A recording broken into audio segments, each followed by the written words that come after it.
my gosh.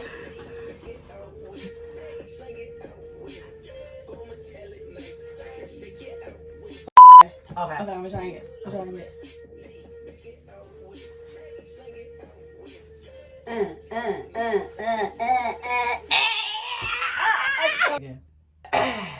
Welcome. You're not gonna say hi, Kendall? You just said welcome. You sounded like you had more to say. So that's how we're gonna start our show for the first time. If you haven't met us, now you met us. Everything we do is awkward black girl magic. All right, y'all. So if you don't know, now you know. This is What in the Millennial. And we're coming to you via audio and video. We got a double doozy for them. Yeah. Like my double D's, according to Victoria's Secret.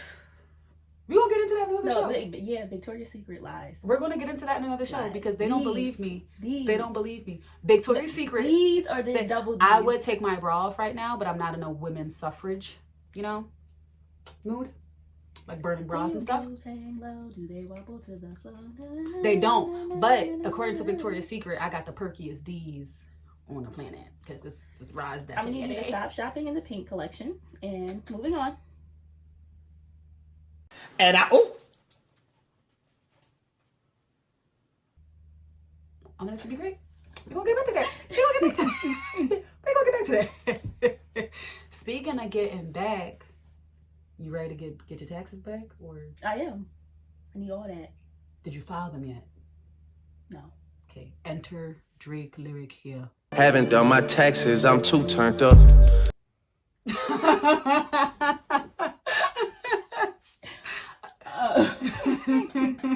Okay. No, seriously, I just did mine and I'm very, very excited to get them back. Like I'm ready. I'm ready. Even though that's not money that they say you're not supposed to be counting on, it's still money that I worked for. And I would like to I'm have counting back. on it to be in my savings account. There you go. In case a rainy day happens soon. So give me my And money it now. definitely did rain today. So. Yep. It did. It got a little slippery out. Yeah. So yeah, I need all my coins back, all of it, all the deductions, all the student loans that I've been paying. Run me my money. Uncle Sam. Yes. Give me something back. Yes. Tell them to bring me my money. Yeah! But I was just thinking about how different spending habits were from when we got refunds. When you first start off with your little job when you were 16 versus now that you're older and you're grown and you're supposed to know more about life. Like when I got my refund back when we went to Westchester. When did you start? What, working? Are you talking about like refund for school or in general for just taxes? Just in general, like any type of refund that you ever got from putting money into something and they give you money back. Like when I started even working in high school and get my refund in college, it didn't exactly go everywhere. It was right. And like in high school, when you work in your little part-time job, y'all shouldn't even file then because you don't get shit back. First of all, Kendall gonna get y'all caught up with that. No. If your parents still claim you as a dependent and you have a little job and stuff that doesn't make a lot, like you have to actually make a lot for them to come after you. You don't have to file. I just started filing because I had a job that my salary actually reached it where I needed to report. But when you make under a certain amount, you don't have to file. The more you know. So that little part-time job. No, you don't have to do it. Just let your parents claim you as a dependent and tell them, give me my bread for being here. No, and if your parents ain't thinking like mine, they're going to deduct 70% just to the cost of you living. No, my mom's going to look at me like, bitch, you're not getting shit back. Yep, not a dime, not a nothing, not nothing. But my refund from college, when you get all the loans that overspent too much on what you owed, and then you might get a little nice sum back. I'm not gonna lie to you, this is probably gonna be the first time my parents hear this. I would get, if not a stack, a little over a stack back a semester, and I want to say 60% of that went into my savings. Oh, okay. I thought you were gonna say no. I was actually fiscally responsible to a certain extent. So I was like, I'm not putting the whole thing in my savings, but it should have probably went into some investments or... You're never trying. Don't give me that. Kendall over here looking at me like, you can't invest in college. Like, it's never. No, you can invest in college, but like you said, like investing is like you about to go to Silicon Valley and invest in the next best app. You don't know that though. Like that could have been starting off young then, or I could have put it back into my student loans. True. I do regret that. Okay, no, that's really like, I'm not doing that. But I had a different circumstance. Like, I put it into books and in actual living situations. Like, if I needed extra stuff for my dorm room because I didn't get it with my parents, that's where my refund went. Yeah. So, I mean, I did buy books, but even because of the major that we were in, I didn't have a lot of sciences, and English and history books were the cheapest thing. So one thing, college students, if you don't know this already, sciences, math, what else? I believe it's just that. No, languages. Foreign languages, all that. Those books are so... Search for a deal. If you go to West Cheddar, don't go to that student union, because they'll try to rip you off any way that they can. That's any school bookstore. Especially West Cheddar. Any bookstore. Any West Cheddar. Shop online. Oh, this is not an ad. I wish. No, ad. Send us money. Ad. But Chegs was a good website. They were, because they compared other websites. No, I lied. No, not Chegs. Slug books. Like, I you never type use them. Slug books. You type in all your book titles and the sections, like, whatever volume it is, and then do a whole list of like different places where you can buy them, rent them and stuff, and you can compare the whole price, and it's literally, you do it all in one where you do your whole semester schedule. It was the best thing in the world. Oh my goodness, I never used it. Was clutch. So clutch. Kendall called herself my friend in college, and I'm just the first time. I know, I told you, but I think you thought you were a rich bitch, so.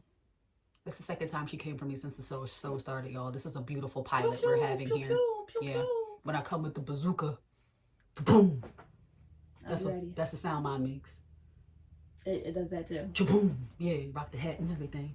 So you're building yourself away as well. By any means necessary.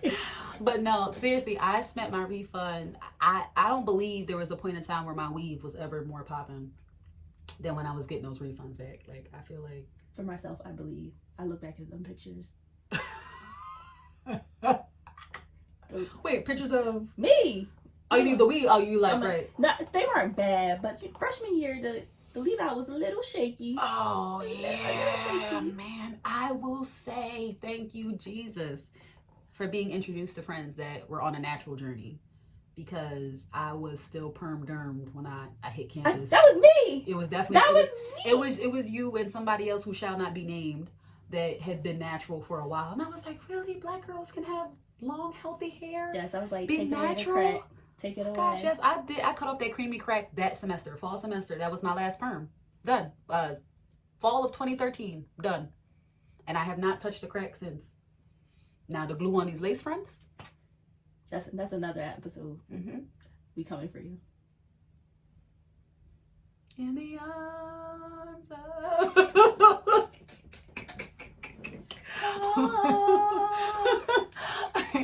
But so I do believe that I am more responsible now, I will say, because I'm not even gonna say responsible. I'm just cheap now. I'm cheap. Being an adult is expensive. It's really expensive. They tell you, but then they really don't tell you. They don't. They do not. Parents, I beg of you, before your kids leave high school, please, pretty please, go over things like budgets and taxes and interest rates and what a good loan looks like, and deferment and consolidation versus refinancing. Go over all of these things with them, because I believe the children are our future. Thank you. Teach them well and let them lead the way. If you are a first generation student who's going to college, just try looking it up on YouTube, different videos about it, because if your parents never went, they can't teach you what they don't know. That's true. So do research also. But parents should be open to educating themselves. Educate yourself so you can educate your kids. I get it, but sometimes, you never know how, like, people's excuses. No, it's not excuses. Sometimes life is a lot and they just don't have time for that, and it's just, oh, my child is going to college, so let's just accept everything to get them there, and we don't really understand or know the repercussions because I'm dealing with all this shit back here. That's all. Yeah, I don't know. But no, but I definitely am more responsible now. I was pretty good in school, because if I didn't use everything then, I put it in my account where I used it over the semester. So I didn't try and blow over it. So you were just always so responsible. Yes, I tried. But you know, Fred didn't know that because he had to keep on putting money in my account. So I was poor the whole time, as he would know. But anyway. Yeah. I don't know. So have you ever heard of those commercials that come on all the time and it's somebody, do you know that you don't have to pay the IRS everything that you owe them? Let us settle your debt. Yes, in between what is it, family court, Judge Judy and all them. Yeah, those things, or the let's settle your credit card debt for less than you actually spent. Yeah. Less than you actually spent. Yeah, because you spent it, but now you don't want to pay it back. Like, I feel like these are the type of commercials that are building a fallback culture in our society. Oh my gosh. I'm just saying, y'all gonna hate me. I'm sorry. Yes. I'm not a handout type of person, and this is why it's not a handout. Everybody is so entitled nowadays because they have this this springboard to just, I'm gonna fuck up and fuck my shit up, and I'm just fall back because I'm not gonna have to deal with the full repercussions. That's how it feels. You don't. It's not that. Again, people fall on hard times. But did you spend the money though? Did you know you had to pay it back? I knew that, but I fell on hard times. You can't. I feel like this is coming from a deep-rooted place. I need a story. It is. from my story, okay? Well, mine's is not so bad. So let's just say, I'm a middle-aged person. I have a card. I'm using it to like feed my children's and stuff. And then boom, I'm unemployed. That's my hard time. And then I can't pay it back, and then late fees, they stack up and stuff. Then they tell us, oh, give us a call, but they don't really want you to like work out a payment plan. They just want to get you on the phone just so they can harass you just to make a payment. And then next thing you know, with interest and late payments, it gets higher and higher. And then you're not making payments for about 6 months, and boom, all that joint is in collections. And now you're like, so my credit score, what do I do? So, I mean, sometimes it does help. I mean, it's definitely some people who are irresponsible, but I don't think it's all the time people are irresponsible. Oh, no. I will say, I have an exception. The kids whose bills, not Kendall, because she spent the money herself. The kids whose bills, parents put bills in your name. You can't even spell yet. Somehow there's a Verizon bill in your name. Right. Exception. Right. Now you got a whole iPhone? Yeah. Write that off my credit because I didn't do that. Anything that is not your fault, I understand you getting somebody to settle something for you. But you knew you had to file your taxes.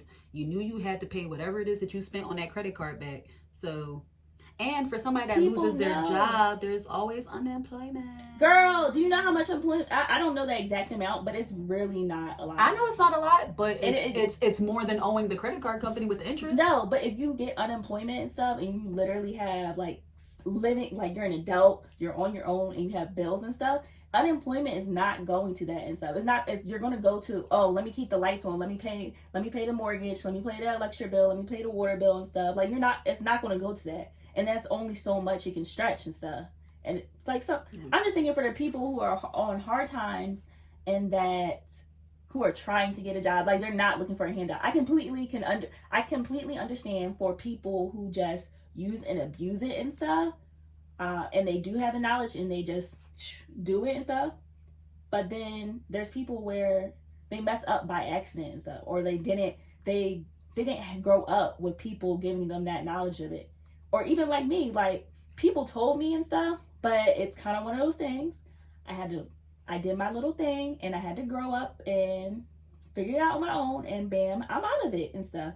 And luckily for me, I figured it out young and it wasn't big debt, but it happens and stuff. But, no, I mean, I get it. That's what I do get that people fall on hard times. Maybe it's just a personal thing where I would rather just struggle than owe. Because I know how those banks will bend you over. They will bend you over.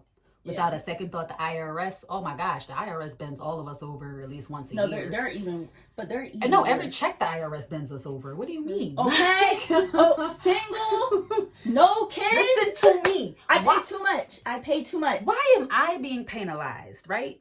Why am I being penalized for utilizing the birth control that's been put out there, right? And for one to enjoy my little non-matrimony while I can't. Right. Why am I being penalized for wanting to be young and single and childless? Okay. I think I should be getting commended for not adding to the damn overpopulated world that we have. You deserve a little bonus. Okay? We do. I deserve a bonus for not bringing in another illegitimate child into this world. Right. I think I deserve a pat on the back for being a childless millennial. Mm-hmm. Not an additional $500 or how many ever hundred being taken out my check. I'm sorry. It's ridiculous. No, yes. It's 500. Yes. It's Yes. the whole 500 every Yes. check. Yeah. You know, oh wait, 500 pause. every check. Side note, why this year I thought I was looking at my tax returns, like the tax return forms that came, and I was like to my parents, I was like, I think I'm paying for healthcare and all this other junk. And they were like, are you? Check your pay stub. And I checked it. And I was like, end up, it is just Medicare, what is it, work taxes and stuff, the living taxes. No, y'all just up on me. And I'm thinking, yeah, like, you get a tax for everything. A little extra something. And I'm like, oh, well, like, you know. No, you get, nope. You literally get a tax for everything. You get a tax for everything. I get a tax because I don't live in Philly, but I work in Philly. But where I live still wants to tax me for some reason. Who else? Of course, the federal. No, that's too, yeah. Yeah, federal, my local, then Philly. So there goes that. I may sound ignorant, but I think also you do Medicare as well. Like you pay into Medicare. It's aside from I'm paying into things that I'm not using. Yes, or will never use, because you know what? Medicare, Social Security will not be here when my old ass goes to dust. Oh no, let's discuss SSI for a second. So SSI takes out a nice little chunk of the chunk, right? So these are people that are getting free money, and trust me, I know this personally. Yeah. So these are people. Her side is so jaded. It's so jaded. I'm jaded like but hell. But if you knew what she did, you would understand. So these are people who are getting free money. When you see the amount that is coming out of your check, and you see the way that some of these people live, and you're like, so you get what, $780 free from the state every month, and before y'all, that's not even a lot. That's less than $1,000 a month. When you have no bills, $783 is you might as well be Warren Buffett. Yes, when you have like low income housing or damn near you don't public transportation is your only means of you getting don't pay places. At all and stuff. You don't have registrations to pay for. You don't have co-pays. You don't have premiums. Little stuff like that. Little stuff here and there that adds up. You know, it adds up. And Social Security takes forever to even accept people. Like, you know how long people stay on the Social Security waiting list before they actually get approved to get money from Social Security? Oh my gosh, it's like a thing for them to deny people originally to see how much they want it. And you work a little harder, you just might get it. But you know what? No, but I kind of understand that, because how you were saying there's people that just use it and abuse it. That's true. It's for those people. It's for those people who just want to sit on the porch all damn day and do nothing. But those are the people who are innovative. And not go and, yes. Almost, what is it? Shameless? What's his name? Frank Gallagher? Frank Gallagher. The Frank Gallagher people. The Frank Gallaghers of the world. That is for y'all. It's for y'all, but y'all keep on coming up with new shit to get it. Man, and it's crazy because the people out here that are really working and trying to bust their ass cannot catch a break. Or even when you just make just a tad too much, just a step too much. Deny. No, that's how we got bent over in college. Your parents make a little too much for you to get assistance, but they make just enough for you to not be able to get real help. Well, how about I got a bunch of siblings, or not even a bunch of siblings, but I have a home, like other living stuff. They got debt to pay as well. And y'all think just their whole income comes to me for college? Yeah. No. Not to mention they take the gross and not the net. No. So let's just establish that most of what you're counting there is already going to the I, the R, and the ESSA. I can't stand y'all. So, yeah, but let's just talk debt talk. Because that got me hyped up about debt. Because I was watching Grownish, and if you don't watch Grownish, watch out now. I'm grown now. I'm grown. So, I thought you were gonna keep going. Oh no. So shout out to Chloe and Halle. I'm looking forward to Little Mermaid and Yara Shahidi. So I was actually watching Grownish, and they came up with this. They showed this really dope statistic. Well, it's not so dope. It's just dope that they brought it to light. And they said by age 30, the average college graduate, well, the white male college graduate, would have paid off 44% of their student loan debt. The average black male will graduate and have 11% more than when he graduated. Let me stop rolling my eyes. I'm rolling my eyes too hard. I know, your eyeball almost disappeared back in your head just now. It did. And that is, if those numbers don't show you, and I'm mostly appealing to minorities right now, but those numbers don't show you that you need to get into this talk and this information before you graduate and before it's like too late, even before you even think about going to college, get into debt talk. It's debt talk, but then also it's privilege talk as well, because how you said that statistic, the first one was for white males. Oh yeah, well they're already set up for success. Exactly. They have the privilege of having more than likely having parents who already went to college, who know stuff about college. More family members that go when a lot of black students don't. Like, we went to school with a lot of people who were just going to school for the first time.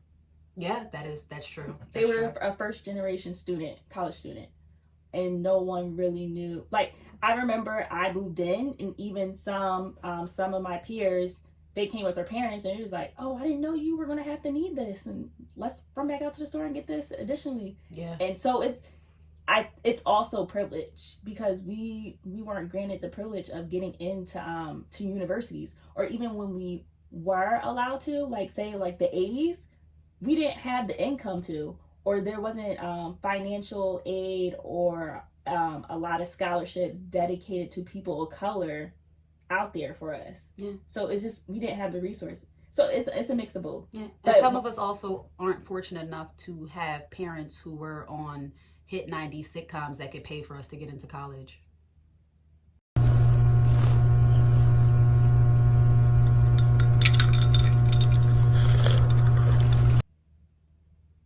Moving on. No shade but shade.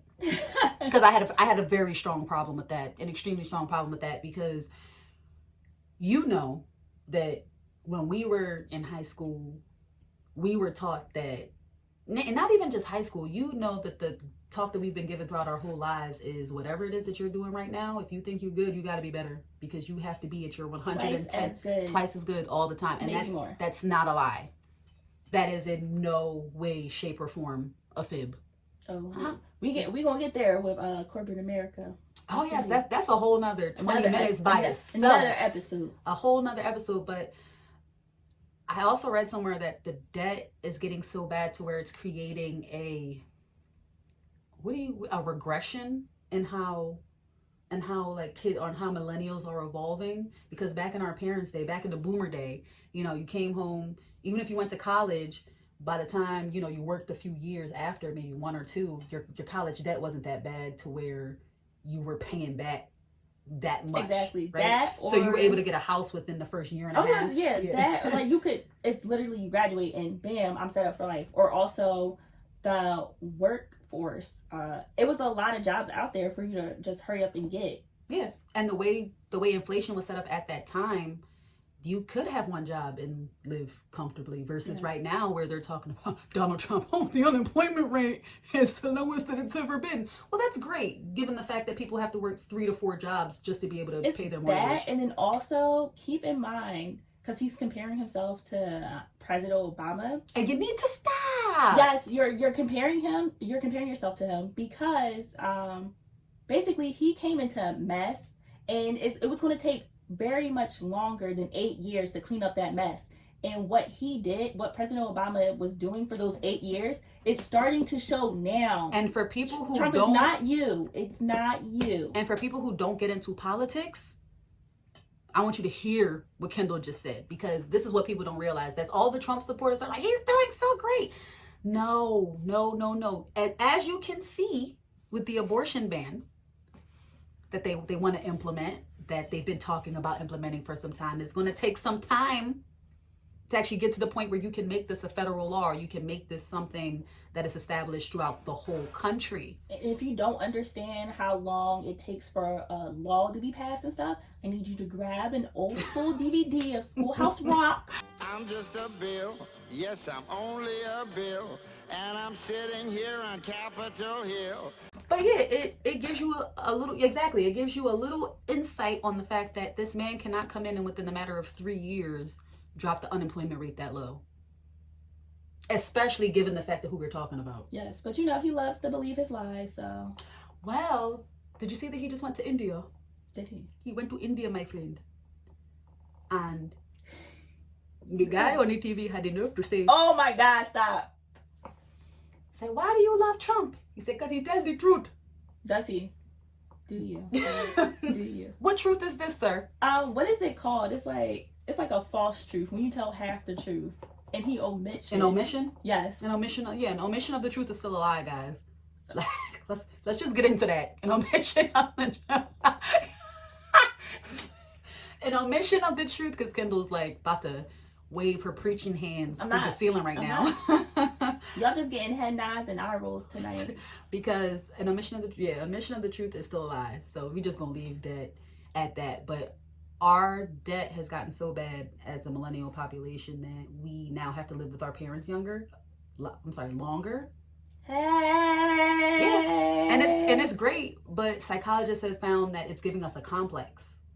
Because in your head you're grown, right? Like you should be able to come and go as you please. I'm supposed to be at a stage in my life where I'm an adult. Like I'm 25, I'm 26, I'm 24, and I can't really afford to do the things that society is telling me that a 20-some-year-old is supposed to be doing at my age. And now it's regrouped to the point where we come out of college and we go back to being in high school when we move back in with our parents to a certain extent. I think it definitely depends on your parents and stuff, how they treat you and how they view you when it comes to growing up. But I definitely see that because, you know, sometimes I'll be thinking, like, I want to move out. But then I had the weight of my debt on my shoulders. And I'd be like, I don't want to go out. Like, I don't want to leave just yet. I don't want to leave. But I'm not going now. I got debt and you don't know it. Oh, we sound like it's hot. Oh, right. Vibrato. So hold that thought. Don't you Cause I'm coming right back. Woo! Right back home to you. Oh. I'm making real ugly faces. No, me too. I really was trying to. Trey Songz, this is right, trying to draw that upper lip. I don't wanna leave, you know. You gotta just make it hurt you, stub your toe. No, definitely. But yeah, I would caution everyone to get into discovering what real debt looks like. And coming from somebody that got like $90,000 in debt after graduation. Yeah, girl. Oh, you thought living in the village was a sweet situation. No, I know. I knew with you. That's right. Why I took myself down to the regular old apartment. So Sissy couldn't have a roommate. I couldn't risk having a roommate. Okay, that's all. I was blessed to have a great roommate, and then I had my own room as well. Okay, I risked it all. Must be nice. It was nice. It was nice. I only had one bad apple, but that was in a house full of 5 of us, and it was only one bad apple out of my 4 years of school. So that is good. Okay, so if all of your debt got erased today, right? I'm talking credit cards, student loans. Throw that ass in a circle. Throw that ass in a circle. Student loans, car payments, anything. Car payments, all that. All that was erased today. What's the first thing you're doing? How? I'm gonna responsible me. No, this is actually just regular me. I honestly would go out looking for a house. Like I want to move out, but I know I don't want to live in an apartment. I like my space. I don't like hearing other people and stuff. I don't want to turn into a viral moment when somebody asks me why the fuck I'm in my apartment building or trying to check for my ID and keys. So yes, I want to look for a house, and that's what I'm going to do. Yeah, I'm right with you on that. Mm-hmm. Like, I need a house because I'm not paying for your mortgage. That's all you do when you spend a rent. That person that's your landlord, they have a house that they pay a mortgage on that you're paying, and the money that they make from both their job and other endeavors is just going in the pocket. But thank you for paying their mortgage. And initially I wanted to be a landlord, but now I would never. No. I would never. The shit that I've been cursing anyway, but no, that landlords go through. But the shit that tenants do. That too. I don't got time for your problems. No, and my phone goes on just do not disturb in the middle of the night. I don't want to get a call about plunging. Nope, I don't care. I don't care. Yeah. Work that shit the fuck out. Yeah. Nope. If I got all of my student loan debt, everything erased, yeah, I'm right with you on the house, bro. That or traveling. I probably travel too. Yeah, no, but it would be a traveling. very nice down payment on a crib. Mm-hmm. That's first and foremost. And I will need to have every country stamped in my passport. Right. And we're not downplaying getting an apartment and Oh stuff. no, not at all. But I think just for me, I feel as though I'm not going anywhere at least within 5 years. No, you have to. So understand that this is coming from two privileged chaps who acknowledge the fact that they're no. Kendall, you ain't privileged?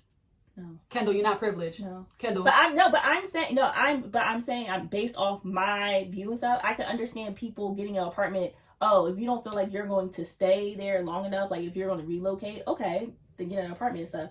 But I want a house. I don't think within the next 5 years, if my stuff was cleared today, in the next 5 years, I'm probably not going to move out the state. So I would risk getting a house, which is fine. That's what I wasn't going into the whole privilege talk. I was just saying, like, I'm not downplaying an apartment. My parents always taught me to own something, like own land, And so it makes the most sense for me how I like to live when I don't want to hear a bunch of people and stuff, like I said earlier. And then me being able to stay within the state or city within the next 5 years, I want a house. So then, boom. Because my privilege talk was about to go into something completely different, but you cut me off. But you try to come for me. So here I go. So now this, I was saying that this comes from two people who have been privileged enough to been blessed with parents that can teach them these things. Meaning, teach like how you exit. I take it out. Yeah, privilege. Because my parents taught me the exact same thing. Like that's the one. Because trust me, I wanted to have an apartment, guys. I went from living in an apartment where I was with 3 other girls. We had 2 bathrooms, and it was cold as hell. We came in and out as we pleased. There were times that we never even saw each other. I mean, because latter part, the one I was living there, I wasn't really living there. But anyway, yeah. Either way. I went from that and I was like, there's no way I can live at home after I graduate. Like, I'm gonna die. And then once I realized how much life cost after college, because we used to be like, yeah, girl, I'm gonna graduate. Next step is a condo where the elevator opens up on my floor. Oh, your standards. That's what I wanted. That's what I wanted. I was gonna live that bachelorette lifestyle where I got off at 5 because I live in Center City. This was my dream. I was gonna live in Center City. Got off at 5. And would just come home to change my clothes into my cocktail hour outfit to then go out and meet with y'all, my friends who also had these 9-to-5s in the city apparently, right? Meet up with you guys for that, come back home, get my little bachelorette booty call lifestyle on with my open floor plan, really a 180. Tommy-like condo. Mm-hmm. Tommy from Power, he had that big, yeah. I'm just saying that the loft style condo with the elevator that opened up on the floor. And you know what happened? Reality hit. That's what happened. Yeah. That Wells Fargo said as elaborate. Wells Fargo said, "Give me my 70,000, yes. please." Yeah. That grace period was nothing. At 6, what is 6 months? Nothing. What is They swore I was going to save $50,000 in 6 months. What is 6 months? What? Most of us don't even get jobs in our fields till years after, and let's not even ignore the fact that most jobs want you to have 15 years of experience straight out of college somehow. Right. For entry-level job, you need to have at least... That pays $15. $12. No health benefits. No 401k. No 403b. You just want me to work for free and forever. Great. Like a slave. Never. A new age slave. Never. All right, guys. This was fun. This was a nice little fun first show. It was. I dig this. So before we leave today, we'd be remiss if we didn't have a conversation about 2 individuals who unfortunately left this earth too soon. And yesterday, but today being Tuesday, right now while we're recording, but by the time this is out, it would have been earlier on in the week. So earlier on in the week, they had the memorial for Kobe and Gigi, and Bryant and also the 7 other people who passed away. Mm-hmm. Did you watch it? I watched pieces of it. Honestly, I personally couldn't get through it, and I apologize if this. Actually, I don't apologize if this sounds harsh. I'm not over it. I want to. Can I heal? Meaning, every time I go on social media, it's kind of just like a bombardment of the things we've seen over and over and over and over and over Definitely. again. It's kind of just like every time you go on Instagram, Twitter, or whatever, it's like somebody's throwing a little bit more lemon or salt in the wound. So that where it feels like it was supposed to be the final goodbye, it was too heavy. I don't even. It was too heavy. For me, it was definitely heavy. But I think with that, it's just sometimes when I feel that way, because that day when it happened, it was a lot. Like I'll get off social media. Like I have to take a break and stuff. It shouldn't be that way, but when the Shade Room is posting every time when Vanessa Bryant, his wife, slash her mother, post something, or even the same when like Nipsey Hussle passed and Lauren London, right? Lauren London. Yeah. When Lauren London posts, they're always posting them, and it kind of just reminds us how sad it is. Sometimes we just need a break. But I watched it, and it was really sad, and I took breaks in between. Like my coworker, she was crying, and then I was like, "Oh, let me watch it," and then I started watching it, and I'm crying, and it was just a lot, especially when Vanessa Bryant was talking, and it was like key things she was saying when it's like the realization that she'll never get a chance to see her daughter at a wedding. Or to go to prom. Right. Or teach her how to drive a car. Or she mentioned that Kobe wanted to start going out on dates again. And that he was a real romantic. Yeah. It was like a love story, kind of a tragic love story, and it was really sad. It's just super heartbreaking. So I would just like to close the show by giving my condolences to the Bryant family and the families of those whose lives were lost in the helicopter crash. It's really unfortunate, and it's weird because I just never imagined a world without Kobe Bryant. Like the Lakers, or that soon. Yeah, you literally can quote me on this. I've been a Lakers fan before Kobe retired, bruh. Ask Didi. Don't even try me because I've never been a Philly. Okay, we never talked about basketball. Okay, because I've never been a fan of Philly teams. Let's just keep it here. I just started liking the Eagles, but I don't even really watch when they won the Super Bowl. No, before that. Before that. Mm-hmm. Before that. Mm-hmm. Anyway, I just started liking the Eagles, but I've always been a Lakers fan specifically for Kobe. There's something about that Mamba mentality where it's like, I love what Shaq said when he said that he told Kobe that there was no I in team, and he said there was an M-E in that motherfucker. Like, yeah. Oh my gosh. Don't give me a job passing the ball and then tell me to stop passing the ball. Kiss my ass. Like, it wasn't that. It was no. It's a team. It's a team. But no. But he can't. He couldn't have. You're missing the point. Okay. No. He can't win a damn championship by his damn. Yes, self. he goddamn can. He did. He cannot. He did. No, physically by himself. That's what I'm saying. It's a team. It's a team. He led the team, but it's not by himself. He carried the team. And anyway, but his later season. But yeah, I was always a heavy. It's Lakers one of those fan. Yeah. It's one of those things I thought he would be a celebrity that lives into like older age. You know, when it's kind of it's easier when they pass because it's like it was their time. Yeah. It's because it's almost like he didn't live his. He had so much more to do. That's what it is. Like John Witherspoon. We knew that he was old, and people actually started making comments about hoping that he would live for the Boondocks remakes. Right. We knew that the end was probably going to be near. So even when that happened, even though it was something that was super sad, it wasn't like the world turned on its head. Even though he was also an icon within his own right. Right. But it's that and the way it happened. Kobe, and there's like the double decker of Gigi. This just goes under one of those things where it's like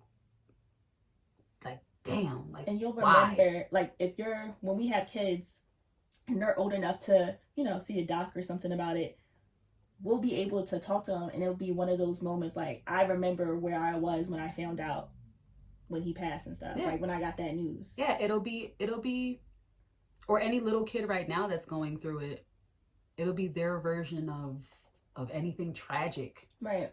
That happened when we were kids. The only thing that comes to mind, and again, my condolences.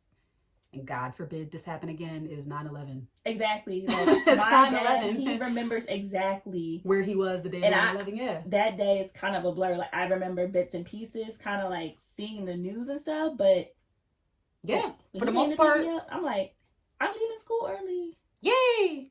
So it's one of those things, Yeah. definitely. So, Kobe, you will forever go on in our hearts. Mamba mentality. And as soon as they drop the prices on those shirts again, I'll be buying one. They will not. They won't, but I'll hope. No. Oh yeah, everybody who's reselling their stuff at a astronomical. Go to hell. Right. I didn't even have to finish the word. And But gasoline yes. draws. Go But to yes, hell. Stop. Just stop. It's disgusting. Like, can you at least take some pride in like Having it for it? yourself? Keep it for yourself. Just keep it for yourself. Meanwhile, you keep your kids' baby teeth. You out here selling Kobe jerseys. Right. Go on somewhere. You know. Anyway. We're done. We're done. That's not what we Kendi and Tay. Out. Bye.